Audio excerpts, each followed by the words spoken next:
Hi friends, good morning. It's Friday morning எந்திரிச்சதுமே view அழகாக இருக்குன்னு சொல்லிட்டு கொஞ்சம் பால்கனி நின்று பார்த்துட்டு இருந்தாங்க. ரொம்பவே சூப்பராக இருந்தது. ஒரு சைட்லேருந்து பனியும் ஒரு சைட்லேருந்து வெயிலும் பார்க்கவே அவ்வளோ அழகாக இருந்ததுங்க. அப்படியே பார்த்துட்டு கிச்சனுக்குள்ளே வந்துட்டேன். டீ போட்டு எல்லாம் ரெடி பண்ணி வச்சுட்டு சப்பாத்திக்கு மாவு பிசைய ஆரம்பிச்சிட்டேங்க. சப்பாத்திக்கு மாவு பிசைஞ்சிட்டு சைடிஷ் என்ன வைக்கலான்னு யோசிச்சுட்டு இருந்தாங்க. அப்புறம் வெங்காயம் தக்காளி வதக்கிடலாம் அப்படின்னு சொல்லி முடிவு பண்ணி அதுவே செஞ்சுட்டேன். சப்பாத்தி போட்டாச்சு. இப்போ பேக் பண்ணிடலாங்க.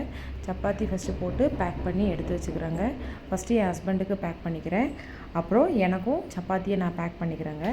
எனக்கும் சப்பாத்தியை பேக் பண்ணிவிட்டு அப்புறம் தம்பிக்கும் அதே சப்பாத்தி தாங்க. 3 பேருக்குமே தனித்தனியாக சப்பாத்தி பேக் பண்ணிக்கிறோம். அப்புறம் சைடிஷ்க்கு மட்டும் தம்பிக்கே சுகர் வச்சு கொடுத்துட்டோம். எனக்கும் என் ஹஸ்பண்டுக்கும் வழக்கம் போல் இந்த தாங்க வெங்காயம் தக்காளி வதக்கினது தான். கொஞ்சம் கட்டியாக வந்திருக்கணும், பட் ஆனால் என் ஹஸ்பண்ட் பாதிலே ஆஃப் பண்ணிட்டாங்க. அதனால தான் நைட்டு துணியெல்லாம் மடித்து வச்சு பருப்பு சாதம் செஞ்சு முடிச்சிட்டாங்க.